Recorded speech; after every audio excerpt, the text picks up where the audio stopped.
Alright, we're working on truck assembly. So to prepare for truck assembly, one of the things we need to do, since we're going to hardwire, and I've got this black silicone stripe day wire I got on Amazon. You get a bunch of rolls of it. I love this stuff. It's pinch and pull to strip it. Works awesome. That's what I'm going to be using, as always. So here's the thing. One of the things I forgot to tell you about. Alright, so when we put the flywheels back on this, one of the problems is this side-to-side movement. And someone commented on that to shim it, which would be good, but for those of you who don't have thrust washers, it's almost impossible. Thrust washers right now are somewhat difficult to get a hold of. Now my usual source, a place that sells small screws and washers and stuff, the super thin washers are really hard to get. But we gotta see that back and forth? We don't want that hammering to go on when we're running this locomotive. We don't want that. And one of the things that we do to, okay, so you can push the flywheels down, but if you do that, the flywheels will be buttered up against, if you're lucky, they'll be buttered up against the bronze bearing. But if you're not, most of the time, they'll be buttered up against this plastic, and you don't want that, because that surface, these two surfaces are not going to hold a lube. So you want to back off so that you are not buttered up against the plastic. Now, the way this problem was solved when they made these was you would have, you've seen these before, right? They fit into the U-joints, these drive shafts. Okay.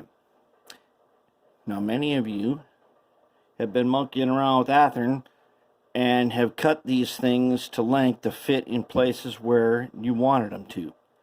Make sure you got enough length on them so that you prevent this back and forth hammering.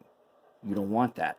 But you can't make it so tight that a truck cannot turn side to side. You want to make it as close as you can, but you need a smooth side to side movement. That's pretty important on these, because if it keeps on hammering like this all the time, especially like on those old gray motors, a lot of hammering. You don't want that. And that ultimately starts to wear things out. Not in a good way. You just start losing power. And then the motor goes to crap.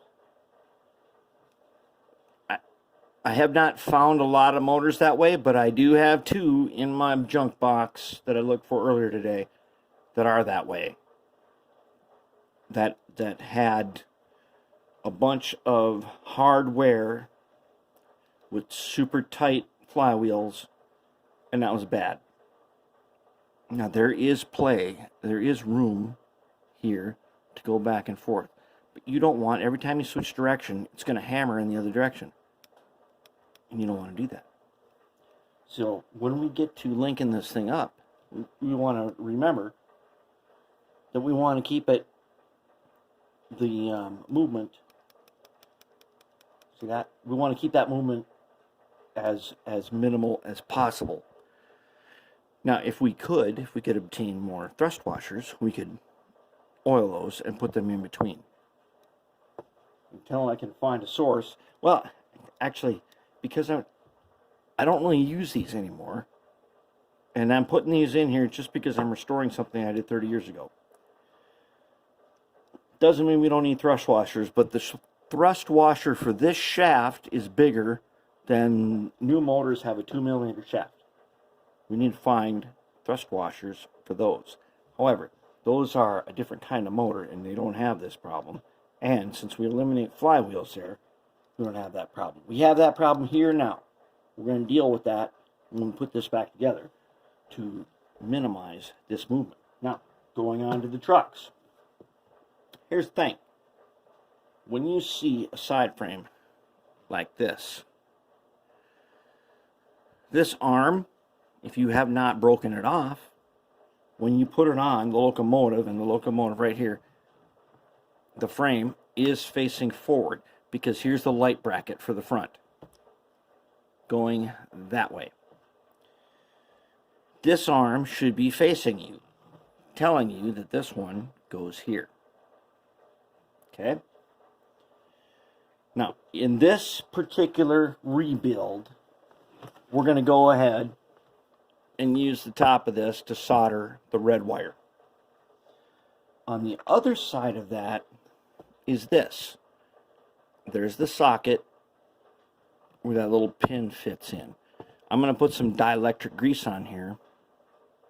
Dielectric grease does not, it's an insulator, but it also protects against corrosion, at least the kind that I have does. Now, as you can see here, I have tinned this. That is where I'm going to put my black wire, right there. I put a little bit of acid paste on here, just a tiny bit, and I tinned it with my solder pencil. That's where the black wire goes. Then these two will go together. Oh, not these two. These two will go together. Nope, not those two either. These two will go together. They will fit in here. I will put some dielectric grease right here, since I don't feel like polishing this, and we don't need this frame for pickup power anymore. I have my black wire right here. We will make some PC boards and run them up to the top of the motor, and we'll connect all the wires on there. I'll show you how to make some PC boards. That's where we're at with the trucks. So I've started greasing up all the gears with the Mag 1. Been doing the wheel sets I'm going to put in. As you can see, you only need it on part of it. Once you run this around a little bit, this will spread around just the way it's supposed to be. You don't need to pack the thing with a bunch of grease. It's not necessary. Just that much on just a part of it, it will spread where it needs to spread. Then we will have one put together like this one. Black wire, red wire. All of these top clips that are like this should be facing you. When the locomotive is pointed to the right, these will get red wires. Right here is where we're going to put the black wire on all of the trucks. So this one is a rear truck. Let's take a quick look at a front truck. Let's see if this is a front truck. Yep, see, here's a front truck. Black wire, red wire. To tin this steel without melting all of your stuff, you need to use a tiny smudge of acid paste. Once you have tinned it and got your wire on there, wipe it off with a dot of acetone on your shop cloth. That's how you do it. It just is, that's the way it is. If you use the rosin paste,